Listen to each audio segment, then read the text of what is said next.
Whether you're here to find your next cozy game obsession or just want to stay in the loop, I've got a great mix for you this week. This video covers new releases and a couple of demos you can try right now. So let's dive in with some games that recently launched. First up, Magic Inn finally launched into early access on August 4.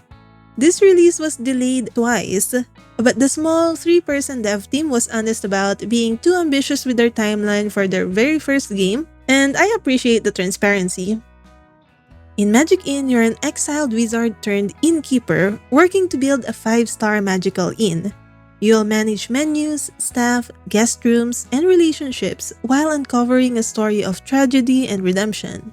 What caught my attention is the card battle system that drives conversations with guests, where it's like you're turning social interactions into strategic minigames. Plus, there's a whole friendship system where you can charm guests the honest way, or maybe bribe a few judges when needed to get that 5-star rating. You'll also befriend ghosts, collect magical creatures, and learn spells to help with inn management. Since it's early access, expect some rough edges, but if running a magical inn sounds appealing, this might be worth checking out. Up next is my absolute favorite game this week, Tiny Bookshop. As someone who loves both books and games, the idea of running a bookstore and potentially becoming an author is like a dream come true for me. I'm happy to say this game completely lived up to my expectations and then some. You will leave everything behind to open a tiny secondhand bookshop by the sea in the charming town of Buxtonbury. The core gameplay loop is incredibly satisfying and addictive. I found myself saying just one more day repeatedly to earn a bit more and expand my little shop. One of the things I loved is the book recommendation system. Some customers come in with specific requests, and you get to pick the perfect book for them from a selection of real-life titles. There's something so satisfying about matching someone with exactly what they are looking for, or maybe pushing them slightly outside their comfort zone to discover something new. You will decorate your bookshop with items you collect, and items actually affects your customers, and it can introduce new mechanics, which adds this nice strategic layer. You'll also stock different genres to match the reading habits of locals, and each location around town attracts slightly different crowds, so you really get to know your audience. The graphics and music match the cozy bookshop atmosphere perfectly, and it all just works together beautifully. If you've ever dreamed of running your own little bookshop, this one's definitely worth checking out. Up next is Make Room, an adorable sandbox building game that's all about unleashing your inner interior designer. You can build rooms, gardens, and camper vans using over 1,000 objects. Plus, there's a custom furniture creation tool that lets you make whatever your imagination dreams up. What I love about this game is the sheer creative freedom. You can move, rotate, resize, and recolor objects however you want with grid-free placement. Plus, there are pets. You can add furry friends to your dioramas, and honestly, that alone sold me on it. The Steam Workshop integration is also fantastic, so you can share your creations and browse what other players have made. That said, this level of freedom can actually be overwhelming. If you're someone who needs clear quests and guidance to stay motivated, you might find yourself wondering, okay, now what? The guided requests are pretty limited, like add a table, a monitor, and a chair, and then you're mostly on your own. I also found myself wishing for optional grid placement when trying to line up counters or connect furniture pieces perfectly. But if you are the type who can spend hours just decorating and creating, Make Room offers endless possibilities. The graphics are absolutely adorable, and there's something really satisfying about building your perfect little space from scratch. Next up is Whimside, a cozy creature collection game designed to sit at the bottom of your screen while you work, study, or just relax. It's one of those perfect companion games that keeps you company throughout the day without demanding your full attention. You will capture and create new species of Wimlings, then decorate your own space as you unlock new biomes. What makes this especially interesting is the hybridization system, which means you can breed Wimlings together to create entirely new procedurally generated creatures, which helps unlock even more areas and decorations. The game also has really thoughtful Twitch integration for streamers. Your viewers can help spot rare wimlings while you focus on other content, and the more they engage, the more rewards you earn. It even automatically names wimlings after your most active viewers and celebrates hype trains with special events, all without needing chat commands, so it's completely seamless.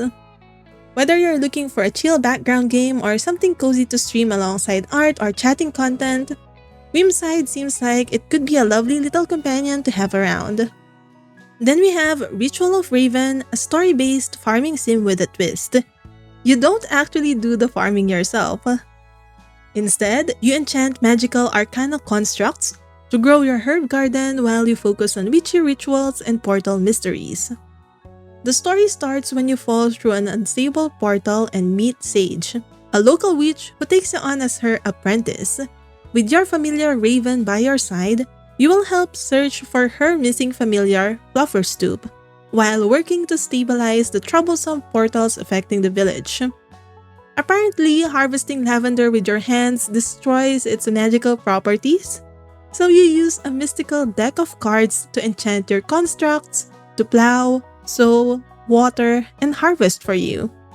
Beyond farming, you'll befriend a community of outcasts, learn how moon phases affect your harvest, decorate the village with out-of-this-world furniture, and perform powerful rituals using ingredients you've gathered. You can also throw your fishing claw through portals to pull artifacts from different worlds. This one's from the developers who brought us Sticky Business, so you know it's going to have that cozy charm. There's a demo available on Steam if you want to try before diving into the full experience. Then, after some Steam backend hiccup with their original planned release date, Out and About is finally available on Steam as early access. In this game, you'll forage for food and supplies to help rebuild the town of Portobello after a devastating storm, all while forming friendships with the locals who are working together towards sustainability. You will learn to identify over 100 real-life plants and fungi and cook delicious recipes and brew herbal remedies to help the townsfolk. You will get the ingredients by exploring an open natural world that includes dense forests, grasslands, coastal beaches, and wetlands. What I find really impressive is that all the plants, fungi, and even the recipes in the game are completely real. The game will even give you step-by-step instructions on how to make them at home. So you're not just playing a game about herbal remedies and cooking, you're actually learning skills you can use. If you're someone who loves both gaming and learning about the natural world around you, Out and About seems like it could be a really unique and rewarding experience. There's also a demo on Steam that you can try right now. Speaking of demos, I have another newly released demo for you to try. Everdream Village, the sequel to Everdream Valley. You are now the mayor and you have to build your ideal cozy farm in a living, breathing village where you can form bonds with fellow villagers who will actually lend a hand as you grow crops and care for animals. Aside from more villager interaction, the game now has more exploration elements. You can sail across enchanted islands, each with their own ecosystems and resources. Plus, there's a really interesting animal system where you can breed and crossbreed creatures to create unique variations with inherited traits. Of course, like in the first game, you will still be able to transform into different animals to see the world through their eyes as you sleep. The minigames for different tasks like crafting and cooking have also been kept from the original game. Your village isn't just buildings, it's a thriving community that reacts to your choices. The NPCs have their own routines and personalities, and the happier they are with you, the more they'll help around the farm by harvesting crops, chopping woods, and feeding animals. You can even shape the landscape by raising hills, carving rivers, or digging underground for hidden treasures. The demo lets you make new animal and human friends, grow and craft from scratch, and discover beautiful views and surprises. If you enjoyed the original Everdream Valley or you're curious about this sequel, the demo is available now on Steam. Do note that there is no saving feature in the demo, and I think each run only lasts around 1 hour. Plus, the demo is only up for a limited time, so now's the time to play it. There's been a lot of upgrades from the first game, so I'm really excited to see how this sequel will turn out. But that's it for this week. Did any game caught your eye? Let me know in the comments. As always, stay cozy and keep gaming.